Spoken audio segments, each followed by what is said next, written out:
Let's do this. It's the Adoptimus Way, a podcast for people who are adopting.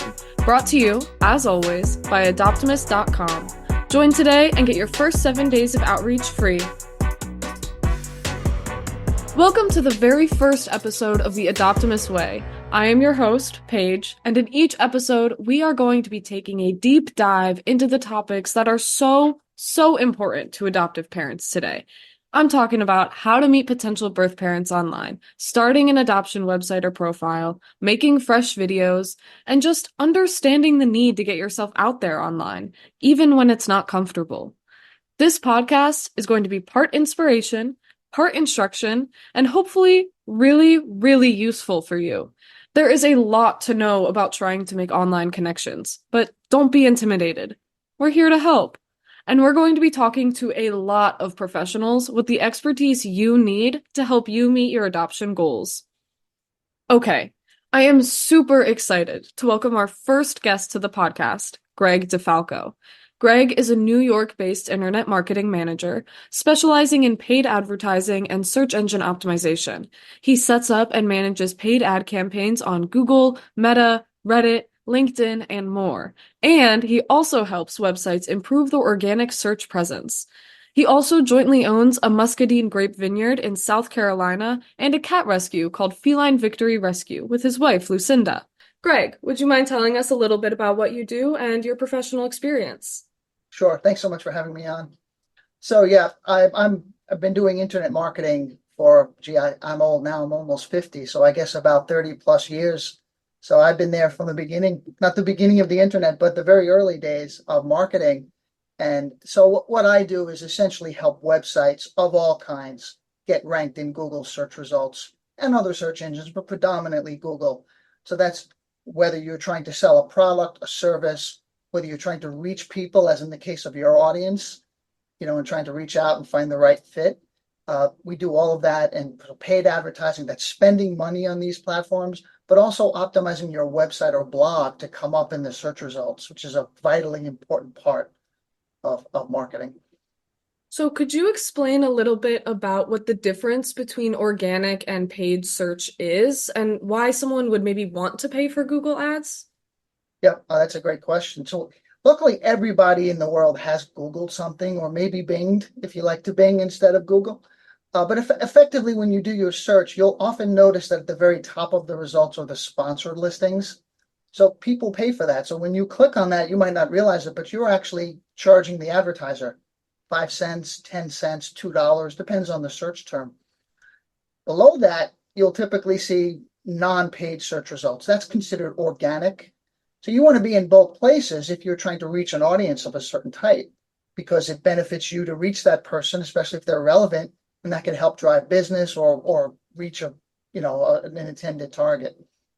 And how likely is it that a brand new personal website is going to be discovered through organic search alone? So yes, there is a definite lead up time to achieving organic rankings. There's just no doubt about it. It's like you bought a new house. It takes some time to get it up to speed, and so typically sometimes you'll see these advertisements you get to run paid ads. We can get you to the top of Google. Well, that's true. You can be at the top if you run paid ads. If you do not, if you want to show up organically, yes, you may appear there quickly for your name or your website name, your .com name, but for keywords related to what you offer, that could take a lot longer, especially if you don't put effort behind it. So what would you recommend for families? Where should they start when they decide to advertise? This is a tough one. So when you run on, everybody has done a search. You know that sometimes when you do a search, like if you search for marijuana or something other related to that, certain things won't have ads, right? So that, like Google has these categories where you can advertise. There's a little of that peril in this space and in your space to some degree, where there's going to be some restrictions on what can and can't show. But, by and large, the idea is if you want to reach families, or if you want to reach families to see what you have or try to get in touch with the right people, you're likely to do a Google search first. At least would be one of the things you did first. You may also go onto Facebook. You may go into Reddit. Reddit is big with they're called subreddits or communities, subcategories. You may go there to find things. So there's a lot of avenues to go and where you could potentially find people and meet people. If you're going to run ads, though, that's a different story. Now you are subject to certain restrictions and accommodations with the search engines where there could be some peril for you in terms of spending money and not getting what you want in return. And how much do you expect a family to pay monthly when they decide to advertise?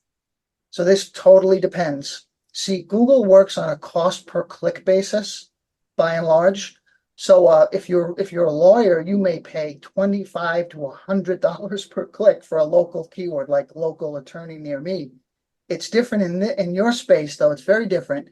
So my guess is probably the average price would be anywhere from $1 to $3 per click. That could be pretty costly because if you think about what your budget is and how many clicks you're trying to get to your website or blog or wherever you're going to send the traffic to, you really have to make the decision, what is my budget?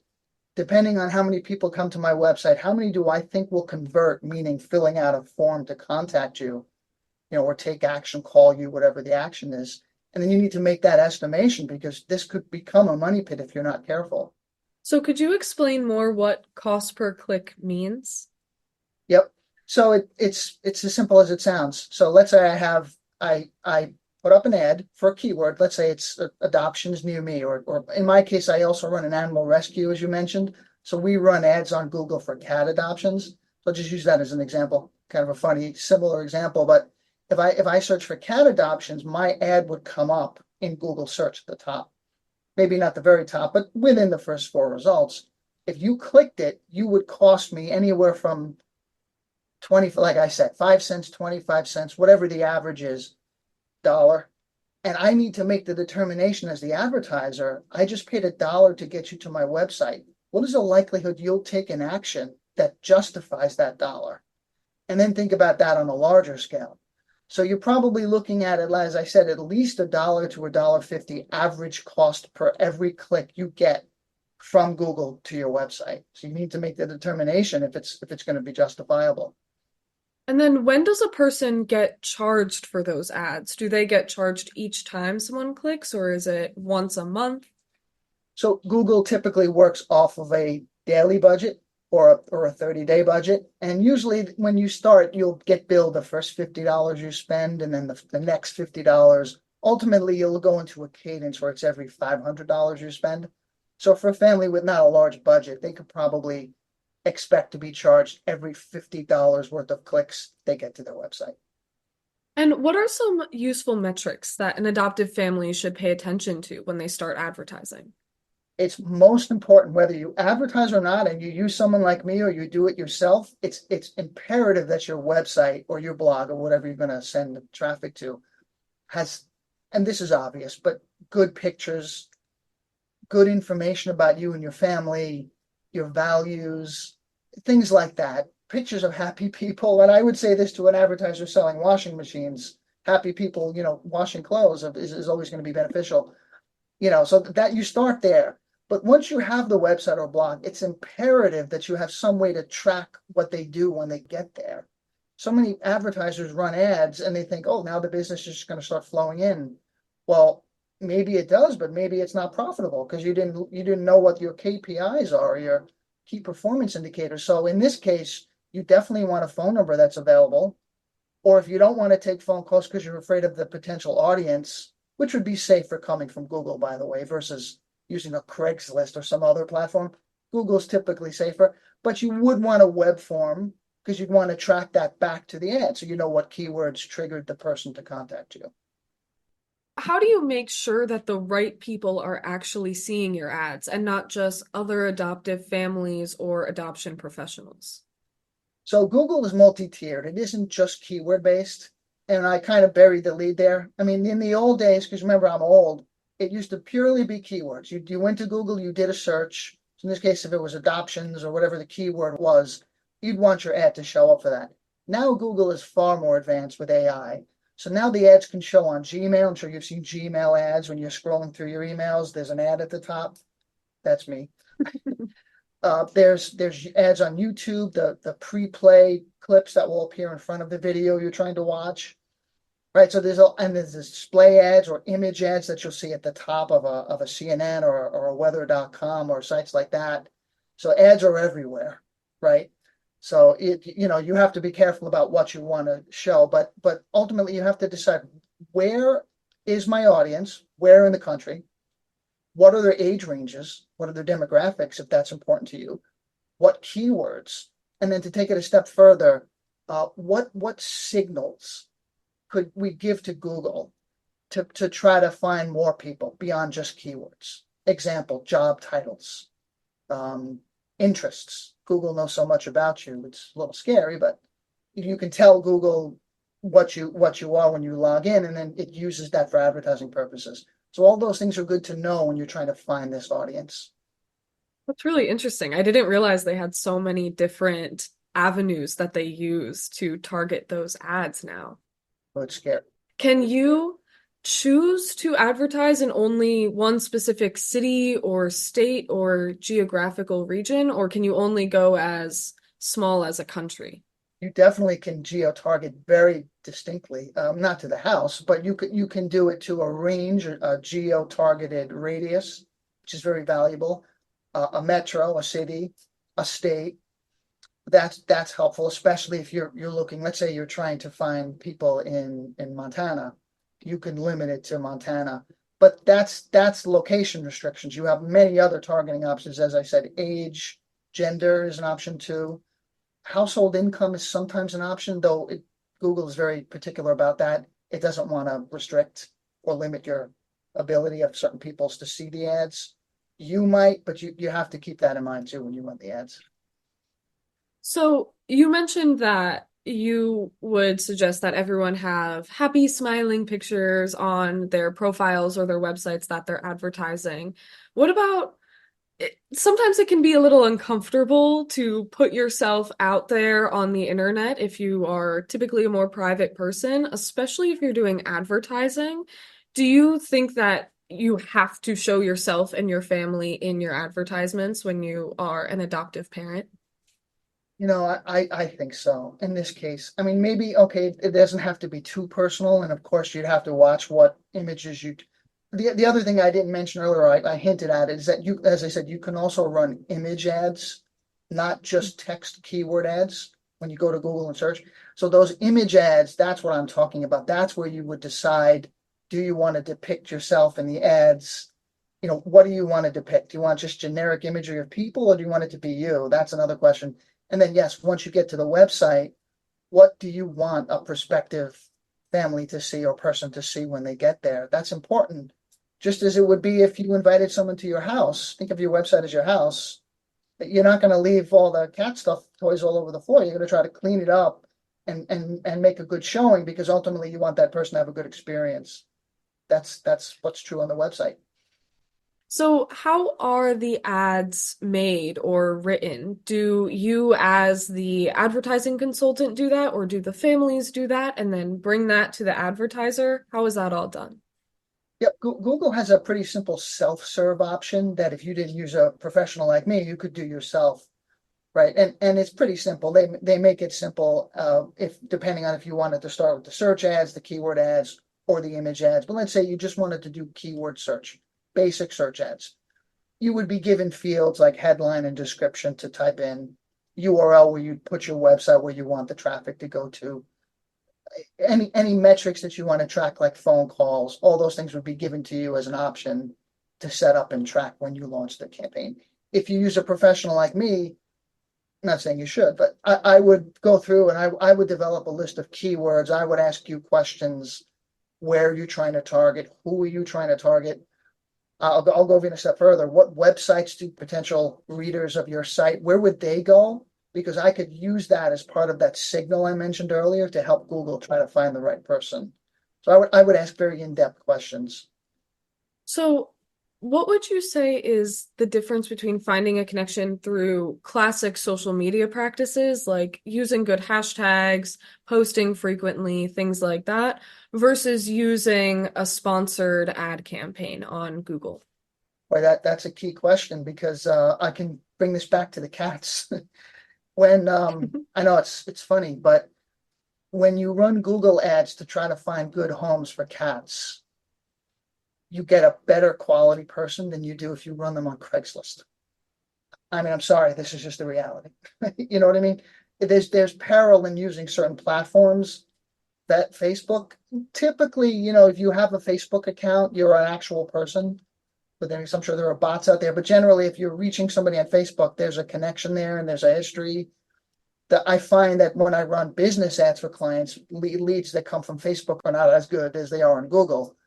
But there is definitely peril where you're going to run the ads. So I would always do some searches, extensive searches actually, for things that I'm offering, just to see what others are doing, to see what the community is on that platform.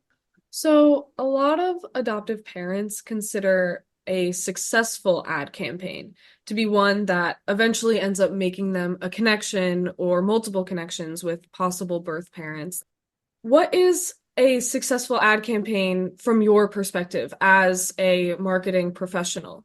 Yeah, I want to make the ability to contact me very easy, and I want to track that when it happens. So I'll get the email that somebody contacted me, but then my analytics platform, whatever platform you use, whether it's WordPress or your blog or Google Analytics to track website activity, I want to know the attribution that led to that person contacting me.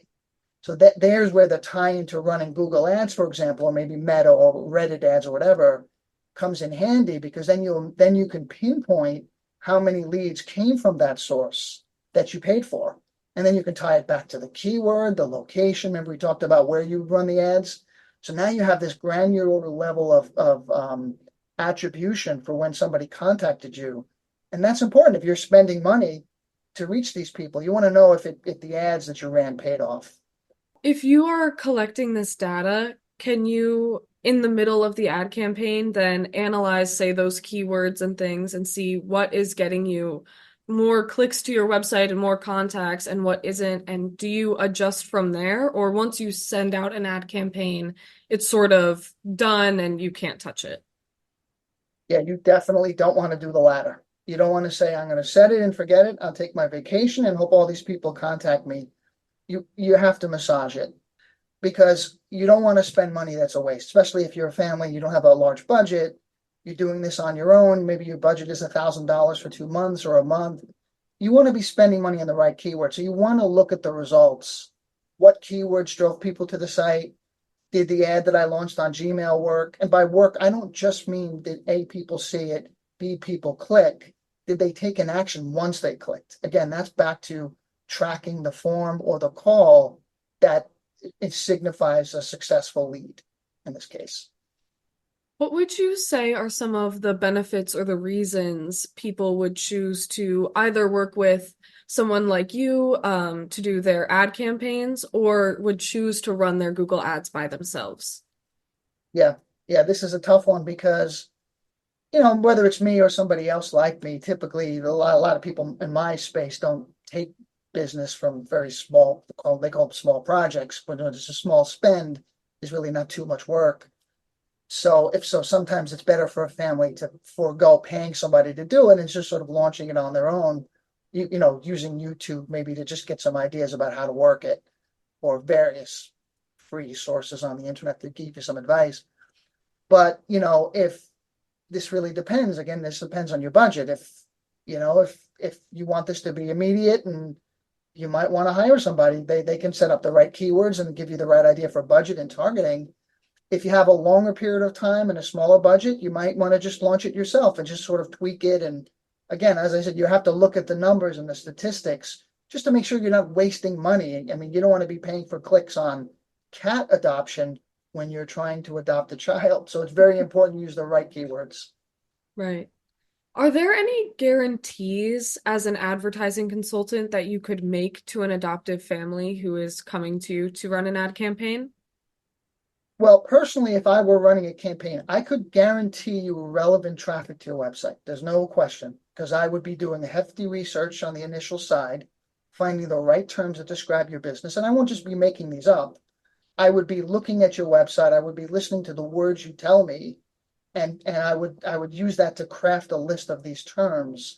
I would then ask other questions, again, on demographics and geographics, And I would craft a campaign that targets the right people and gets the right people to your website. Now, if your website is subpar or your blog and it doesn't do a good enough job of converting me or you to a contact, that's a separate problem that I would also help you with. But again, you have to keep that in mind. Once they get into your house, make sure it's clean and everything's accessible because that's the whole point of running the ad in the first place. So you can guarantee you can get people there, but you can't guarantee what they do once they get to that website. Exactly right. And you want to trip over the cat toys or the baby toys, you got to clean up. So, when someone is looking for an advertising consultant, are there any red flags that they should look out for? This is a tough one because an advertising consultant like me doesn't have a history of reviews like if I were a product on Amazon, you know. So I would say if you're going to do a Google search to find someone like me, I don't advise that. This is ironic I'm saying this because I'm all into Google searches to get ads, right? I think you're better off in this case, this particular case, finding someone like me through someone you know, because that person can vouch. This isn't always the case. I mean, you don't need me to help you buy a washing machine. You can trust Google to give you the websites. But in this case, you're asking for a specialized marketer who has done work in your particular category. Best to find someone you know who could potentially help you or someone you trust to refer you. That's probably my advice on that. Right. And what are some good qualities that you would look for in an advertising consultant? Somebody willing to be honest. See, in my industry, people will often not take responsibility for when something they did was wrong, Hmm. when they spent money they shouldn't have. Just want to be transparent about what your process is. Again, if you're looking for somebody like me, get a testimonial from somebody they work with if you can, so they can just tell you what the experience was, because you can hear from me that I'm great at this, but let somebody else tell you that I communicate well and I've proven my worth. Yeah, absolutely. So if an adopted family decides to go through with running an ad campaign through an advertising consultant, how do you typically advise that they would spend their budget for this? Would you say that they should spend most of it up front and try to put out as much as possible each month, or do you think that they should maybe stretch their budget out over a longer period of time and spend a little less each month? This totally depends on their objectives. If their objective is we need it now, then things change. If it's we don't have a large budget, we have some time, we will want to ramp up to this anyway, we're not ready for this to happen immediately. These things have to be discussed with your consultant or whoever you hire, or even for you to think about yourself. Beyond where you want to target the ads or what you want your website to say, I think you need to think about what your objectives are. Is it immediate? Is it long term? Do you have patience? Do you not have patience? That's important too. And again, please make sure you make it clear how people can contact you once they get to your website and track that, because that's how you know if it's effective, and then the money you're spending is worthwhile. Right. So what would you say would be a good average amount that an adoptive family should spend on advertising? Well, let's go with these multiple scenarios. Let's say it's short term. If it's short term and you need this now, and let's say you're a family with some means, so you're not looking to to go on a budget in this case, then I probably recommend anywhere from 1,000 to 1,500 per month. Think about when I talked about cost per click. Let's say on average that's $1 cost per click. Well, a $1,500 budget would deliver 1,500 clicks to your website. That's pretty good. That's a lot actually. More likely the cost would be a little bit more because I just happen to know this space. It's a little more of a cost per click average, probably $1.50. So maybe you're talking about Mhm. 750 people coming to the site, but that's still pretty good. That's a lot, hundreds of people searching for exactly what you offer. So probably starting in that range and then reassessing after 3 or 4 weeks to see how many people called you, how many people filled out the form, and then more importantly, what was the quality of those contacts? Was it valuable? Was it useful? Or was it time wasters? Hmm. So how long do you expect to see results from your ads, and when should you start to reassess your keywords and what you should change? Do you do that every day or every week or once a month? How often do you typically go back and look at that? Every day. Yeah. I mean, I'll just tell you now, just from my experience, Google tends to start off this way. When you launch campaigns, it's slow. So what's happening? And then boom, then it starts, then boom, then it's off to the moon in terms of the advertiser spend. That's because the AI has to learn your settings. It has to show you in the auction. It's called the auction. Essentially, when you show up in the Google search, it's like an auction because multiple companies are competing to be there. So they consider it an auction. So it takes some time to ramp up a week, maybe a week and a half, and then all of a sudden now you're sort of at your weekly budget or your monthly budget is now being hit every day, and you're getting traffic to your site. At that point, yeah, you really need to be in there every day, looking at what's happening.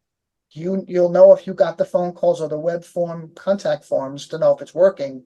But you should also be impatient because if you're not seeing leads come in, I call them leads, and that's not best example. But if you're not seeing people contact you, then you need to reassess, change budget, add keywords, condense targeting. You really need to tweak on a near daily basis the first month.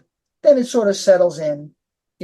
Again, if we're selling washing machines, yeah, you can see a consistent return on investment with the washing machine sales. In this case, this is very sensitive. When people contact you, you have to vet them. But you can't trust that that's going to yield what you want. So you have to continue to run the ads for some period of time until you get what you want. So what happens if you do run an ad campaign, but you don't end up making any connections with someone who's considering adoption? Yeah, that's a very real possibility. It's like if you sell your product at the local country fair, I mean, people will come by and, oh, how great, that looks great, and then they don't buy. Well, whose fault is that? Is that your fault? Are the people idiots? I don't know. You don't know, really. That's why I said you have to think about the whole picture. The website has to communicate your values and what you want people to do. The ads have to be smart and witty. Like that's another factor. Make sure the ads make me want to click. You have to have the right spend, the right targeting. All of these things contribute to accomplishing your goal. Great. Well, thank you so much for talking with me today, Greg. And if you are considering adoption and want to add an extra boost to your advertising, Adoptimus offers custom ad campaigns. There is a reason both small businesses and large corporations use advertising. It works. The more people that see your profile, the greater the chances are that you find a connection. Adoptimus custom ad campaigns run on all major search engines, including Meta, Facebook, Instagram, Google Ads, and TikTok. I'm Paige Woodall, reminding you that when it comes to adoption, there is the wrong way and the Adoptimus way. You can learn more about adoption outreach and advertising anytime at adoptimus.com.